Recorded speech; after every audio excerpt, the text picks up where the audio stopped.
My class. आज हम लोग chemistry class 11 first chapter start करने वाले हैं, जो कि है some basic concepts of chemistry. इससे पहले हम लोग 10th क्लास के अंदर केमिस्ट्री के कुछ बेसिक कंसेप्ट्स को पढ़ के आ चुके हैं।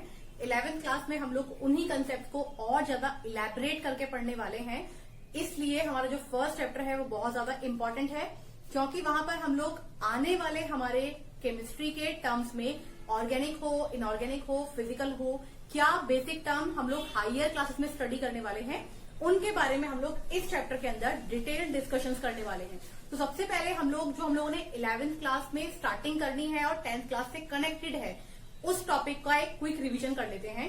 स्टार्टिंग करते हैं हम लोग टॉपिक मैटर से। कोई भी सब्सटेंस जो हमारे आसपास में स्पेस ऑक्यूपाई करता है, जिसका वॉल्यूम होता है, डेंसिटी होता है, उसको हम लोग मैटर कहते हैं। ये हम लोग पहले ही पढ़ चुके हैं। मैटर को हम लोग क्लासिफाई कर चुके हैं दो टाइप में, physical classification and chemical classification. Physical की अगर बात करते हैं, सॉलिड, लिक्विड, गैस। सॉलिड ऐसे सब्सटेंस जिनकी शेप फिक्स होती है, जिनकी वॉल्यूम फिक्स होती है, उन लोग को हम लोग बोलते हैं सॉलिड। सब्सटेंस जिनकी शेप फिक्स नहीं होती है लेकिन वॉल्यूम फिक्स होती है, लिक्विड। ऐसे सब्सटेंस जिनकी ना तो शेप फिक्स होती है ना वॉल्यूम फिक्स होती है, उनको हम लोग बोल देते हैं गैस। अब अगर हम लोग बात करते हैं क्लासिफिकेशन केमिकल फॉर्म में, तो वहां पर दो टर्म्स होती है, प्योर सब्सटेंस होते हैं एंड होते हैं मिक्सचर। प्योर सब्सटेंस कोई भी सब्सटेंस जिसको हम लोग फर्दर उससे ज्यादा छोटे पार्टिकल में डिवाइड नहीं कर सकते हैं एंड उसके अंदर वो सारी प्रॉपर्टीज रहती हैं जो एक प्योर फॉर्म को एक्सप्लेन कर सकती हैं, वो है हमारे प्योर सब्सटेंस। प्योर सब्सटेंस के अंदर दो टाइप फर्दर आती हैं, एलिमेंट एंड कंपाउंड। एलिमेंट हमारे पीरियोडिक टेबल में फॉर्म है, एलिमेंट वो है जिनको हम लोगों ने पीरियोडिक टेबल में प्लेस दिया है, जिसके अंदर फर्दर हमारी टाइप्स होती हैं। कंपाउंड वो होते हैं जिनका एक फिक्स रेशो होता है और हम लोग उनको फिक्स रेशो में ही फॉर्म कर सकते हैं, अदरवाइज वो कन्वर्ट हो जाते हैं मिक्सचर के अंदर। तो यहाँ ध्यान रखना है, कंपाउंड और मिक्सचर में फर्क क्या है। कंपाउंड वो होते हैं जो एक फिक्स रेशो में फॉर्म होते हैं। दूसरी बात, कंपाउंड के जो फॉर्मेशन में एलिमेंट यूज होते हैं उनकी प्रॉपर्टी बहुत कुछ सिमिलर होती है उन एलिमेंट से। वहीं अगर बात करते हैं मिक्सचर की, तो वहां पर ऐसा नहीं होता है। मिक्सचर हम लोग रैंडम रेशो से फॉर्म करते हैं और मिक्सचर के अंदर जो एलिमेंट हम लोगों ने यूज किए थे रिएक्शन करा करके मिक्सचर फॉर्म करने के लिए, उनकी तरह उनकी प्रॉपर्टी सिमिलर नहीं होती है। मिक्सचर अपने आप में दो टाइप के होते हैं, होमोजीनियस मिक्सचर, हेट्रोजीनियस मिक्सचर।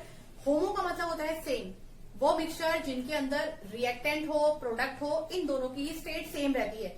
अगर हम लोगों ने रिएक्टेंट लिए हैं सॉलिड स्टेट में, प्रोडक्ट भी बन के आया सॉलिड स्टेट में, तो वो हो जाएगा होमोजीनियस मिक्सचर। या फिर बोल सकते हैं रिएक्टेंट लिए थे लिक्विड स्टेट में, प्रोडक्ट बन के आया लिक्विड स्टेट में, तो वो एग्जांपल होंगे होमोजीनियस मिक्सचर के। नेक्स्ट बात करते हैं हेट्रोजीनियस मिक्सचर, जहां पर स्टेट डिफरेंट होती है, यानी कि हम लोग कह सकते हैं रिएक्टेंट एंड प्रोडक्ट दोनों डिफरेंट स्टेट में है, वो एग्जांपल होते हैं हेट्रोजीनियस मिक्सचर के। अगर बात करते हैं होमोजीनियस मिक्सचर की, तो हम लोग बोल सकते हैं sugar plus water, salt plus water, example है होमोजीनियस मिक्सचर के। अगर बात करते हैं हेट्रोजीनियस मिक्सचर के, तो sugar plus sand plus water या फिर सैंड प्लस वाटर, ये एग्जाम्पल है हेट्रोजीनियस मिक्सचर के। नेक्स्ट हम लोग बढ़ जाते हैं, एलिमेंट को क्लासिफाई करते हैं। एलिमेंट को क्लासिफाई करेंगे तो वो क्लासिफाई होगा हमारे तीन टाइप में, metal, non metal and metalloid.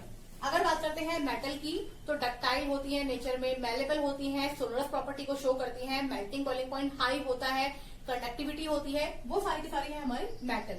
अगर बात करते हैं नॉन मेटल की, ब्रिटलनेस को शो करती है, कंडक्टिविटी थोड़ा लो होती है as compare to metal, next सोलरस नहीं होती है, टेंसाइल स्ट्रेंथ कम होती है, ये है हमारी नॉन मेटल। मेटलॉइड वो है जो हम लोगों को पीरियोडिक टेबल आप लोग कभी देखेंगे तो वहां पर एक लाइन ड्रॉ हो रखी है, उस लाइन से जो नीचे सब्सटेंस है, ग्रुप नंबर 14 की जो नीचे सब्सटेंस है, वो है हमारे मेटलॉइड्स। मेटलॉइड वो होते हैं जिनके अंदर दोनों प्रॉपर्टी होती है। दोनों प्रॉपर्टी मतलब मेटल की प्रॉपर्टी भी होती है, साथ ही साथ नॉन मेटल की प्रॉपर्टी भी होती है। लेकिन अगर हम लोग बात करते हैं प्रॉपर्टी की, मेटल की प्रॉपर्टी इनके अंदर ज्यादा होती है as compare to non metal.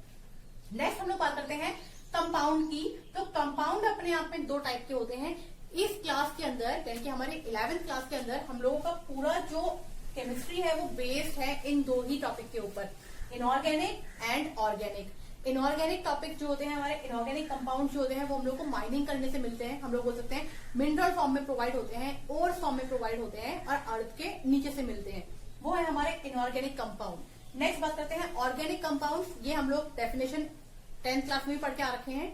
वो कंपाउंड जो हम लोग को नेचर से प्रोवाइड होते हैं, नेचुरल सब्सटेंस से प्रोवाइड होते हैं, वो होते हैं हमारे ऑर्गेनिक कंपाउंड्स। ऑर्गेनिक कंपाउंड की डेफिनेशन हम लोग ऐसे भी बोल सकते हैं वो कंपाउंड जिनके अंदर कार्बन एंड हाइड्रोजन की बॉन्डिंग हो जाती है और हाइड्रोकार्बन्स को कन्वर्ट करते हैं, वो हो सकते हैं हमारे organic compound. For example citric acid की बात कर सकते हैं, फॉर एग्जाम्पल हम लोग एसिटिक एसिड की बात कर सकते हैं, वो है हमारे ऑर्गेनिक कंपाउंड। इनऑर्गेनिक की बात करते हैं hydrochloric acid, nitric acid, sulphuric acid, वो है हमारे इनऑर्गेनिक कंपाउंड। तो ये जस्ट क्विक रिवीजन था हमारा 10th क्लास का। अब हम लोग बात कर लेते हैं उन यूनिट्स की जो यूज करने वाले हैं हम लोग हमारे 11th क्लास के। हम लोग बात करते हैं सिस्टम की। 11th क्लास से हम लोग जो भी क्वेश्चंस को सॉल्व करने वाले हैं उनको किसी पर्टिकुलर सिस्टम में पूछा जो जाएगा हम लोग को उसके अकॉर्डिंग सॉल्व करने वाले हैं। यानी कि अगर उन्होंने हम लोग को बोला कि इस क्वेश्चन को सॉल्व करना है सीजीएस फॉर्मेट में, तो हम लोग सारे यूनिट्स को कन्वर्ट करेंगे सीजीएस में। बोला अगर हम लोगों को एमकेएस में कन्वर्ट कीजिए तो हम लोग कन्वर्ट करेंगे एमकेएस में। अगर बोला एसआई में कन्वर्ट कीजिए हम लोग कन्वर्ट करेंगे एसआई में। तो यहाँ पर कुछ पर्टिकुलर सिस्टम है, उन्हीं सिस्टम के अंदर हम लोग को न्यूमेरिकल्स को सॉल्व करना है। सिस्टम को देख लेते हैं। सबसे पहला है हमारा सीजीएस, सेंटीमीटर ग्राम सेकेंड। हमारी यूनिट है एसपीएस, ये एक ब्रिटिश यूनिट है और जनरली वहीं पर यूज होती है, जिसमें पहला लेंथ है फुट, नेक्स्ट है पाउंड्स, यहाँ पर वेट को पाउंड्स में हम लोग लेके चलते हैं, नेक्स्ट है सेकेंड। नेक्स्ट है MKS unit, metre kilogram second, और सबसे लास्ट में है एसआई यूनिट। और एसआई यूनिट को हम लोग कह सकते हैं कि वर्ल्ड वाइड जो यूनिट हम लोग यूज करते हैं, और मोस्ट ऑफ द टाइम हम लोग 11th क्लास में जिस यूनिट को यूज करने वाले हैं वो भी होगी हमारी एसआई यूनिट। कहते हैं क्वांटिटीज की, क्वांटिटीज के सिंबल क्या होते हैं और उनका एसआई यूनिट रिप्रेजेंटेशन। जैसा कि मैंने कहा कि एसआई यूनिट को ही हम लोग वर्ल्ड वाइड यूज करने वाले हैं, तो इनके ही हम लोग को सिंबल भी याद करने पड़ेंगे कि क्या होते हैं। अगर बात करते हैं लेंथ की, सिंबल होता है स्मॉल एल, एसआई यूनिट है मीटर, सिंबल है मीटर का स्मॉल एम। बात करते हैं मास की, सिंबल होता है स्मॉल एम, एसआई यूनिट होती है किलोग्राम, सिंबल होता है केजी।